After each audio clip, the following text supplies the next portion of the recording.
Hi, and welcome to another lesson from esaudio.net. My name is Julio Fopoli and I'm going to be your teacher.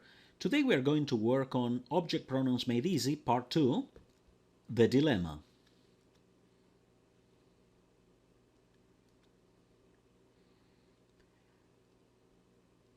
And let's start by having a look at these two sentences. Maria, I always see her at the office. Maria, I always give her flowers.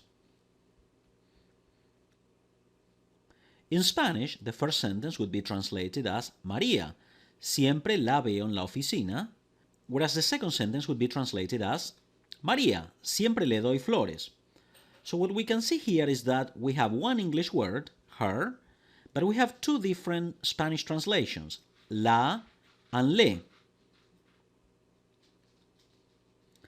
And how about these two sentences? He helps him a lot. He gives him advice. The first sentence would be translated as él lo ayuda mucho, whereas the second sentence would be translated as él le da consejos. So again, we have one English word but two different Spanish translations. And some more examples. She loves you, and in this case, this is a formal situation and you are talking to a man.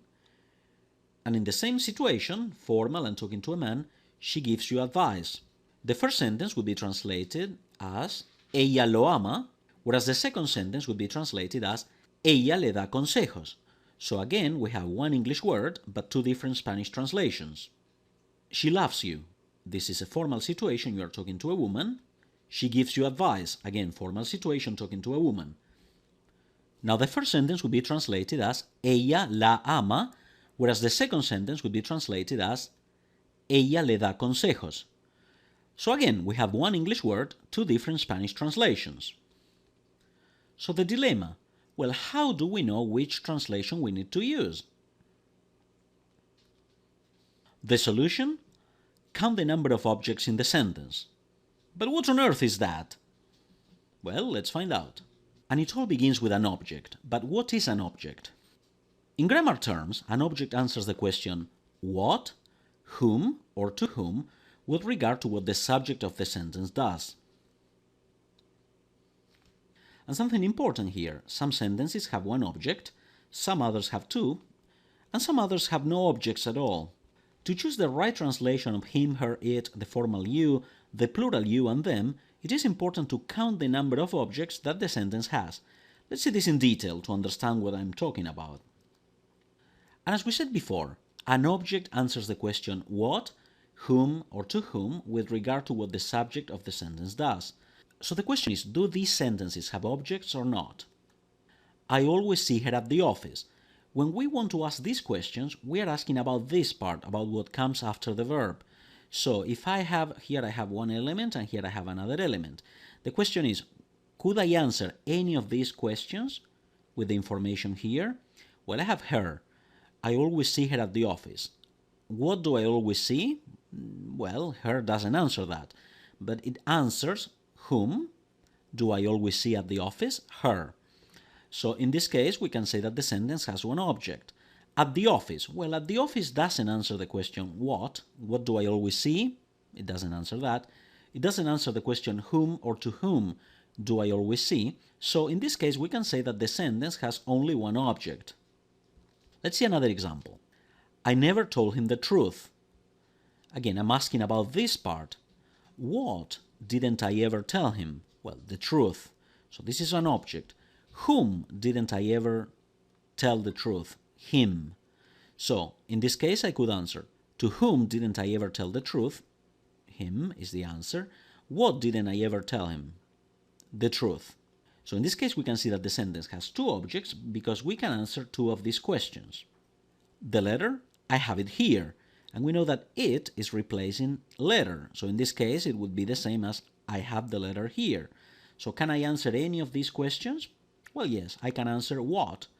What do I have here? Well, I have the letter. I have it here. So this sentence has one object. The money, I gave it to Juan. What did I give to Juan? The money. To whom did I give the money? To Juan. So I can answer two of these questions. Consequently, this sentence has two objects. There are two objects in this sentence. I saw you yesterday. Whom did I see yesterday? You. Yesterday doesn't answer any of these questions, so this sentence has only one object. She went to Miami last weekend. Miami doesn't answer any of these questions. I cannot say what did she go to. I cannot say whom did she go to or to whom. So this is not an object. And the same here. So this sentence has no objects. There are no objects here. Let's keep doing the same exercise. I always give her money. Her answers the question to whom. Money answers the question what. For that reason, we can say that yes, there are two objects in this sentence. I never told him the truth. To whom? Him answers the question to whom. The truth answers the question what. For that reason, we can say that there are two objects in this sentence. Her friends have just left. We can see that have left is the verb. There's nothing after that.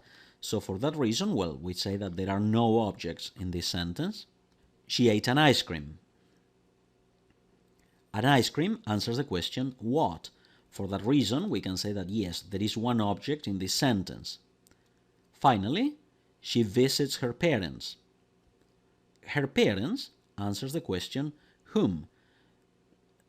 So we can say that yes, there is one object in this sentence. Now, by identifying the number of objects, we can easily determine the right translation for pronouns like him, her, it, and the formal you, the plural you, and them. Let's see this. If the verb has one object, then we use this set of translations. So in cases when the verb has only one object, him will be translated as lo. Her will be la. You, when it's formal and singular, will be lo or la. Lo if it's referring to a man, la if it's referring to a woman. Or it, if it's referring to animals or objects, will be again masculine lo, feminine la. Now when it's the plural you, if we are referring to something masculine, we would use los. If we are referring to something feminine, we would use las. And the same happens with them, los or las. So one object, lo, la, lola, los, las. Now if the verb has two objects, then we use le. Le, les. Le, les. Now let's see this in action. How would you translate this pronoun in these sentences? She loves him. Remember, the key is to determine the number of objects in the sentence. Objects answer the question what, whom, or to whom. So if I say she loves him, we would say that, well, whom does she love? Him. For that reason, we know that the sentence has one object.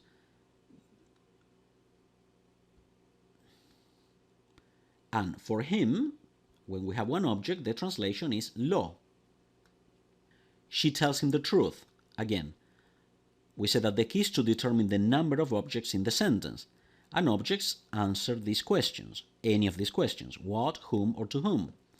She tells him, this answers the question to whom, that's our first object. She tells him what? The truth. So this means that this sentence has two objects. In this case, him, when we have two objects, is translated as le. Now think about this one.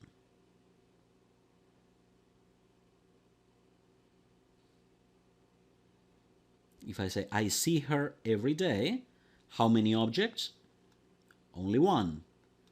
Because every day is not an object, because it does not answer the questions what, whom, or to whom.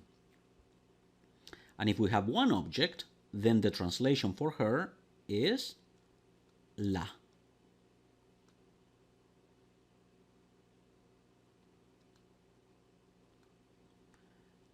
I will give her the money. Take a moment and think about this.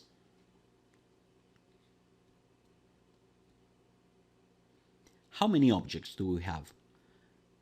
Her answers the question to whom, so that's our first object. The money answers the question what, so this is our second object. So her, in this case, when her has two objects, it's translated as le.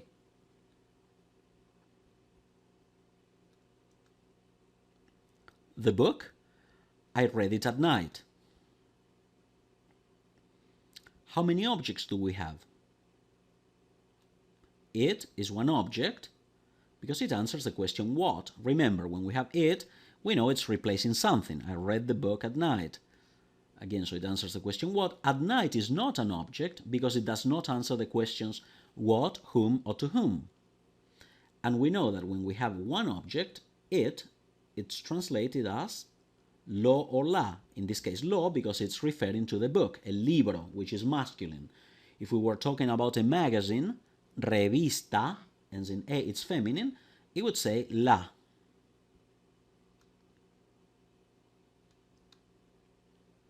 I will give it some food. Think of the number of objects.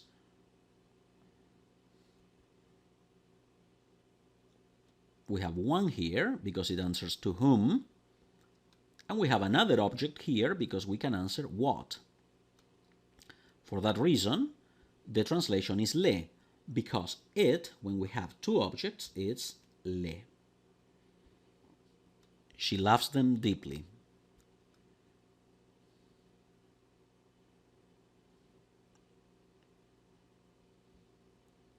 In this case, we have one object. Deeply is not an object because it does not answer the questions what, whom, or to whom. And then, when we have one object, it's translated as los o las, depending on whether we are talking about someone masculine or feminine. So in this case, los o las. He will buy them some food. How many objects? One, to whom, to them. What? Some food. So we have two objects here. So them, when we have them with two objects, the translation is les. Now it's time to do some more practice and proceed to the guided practice number 1.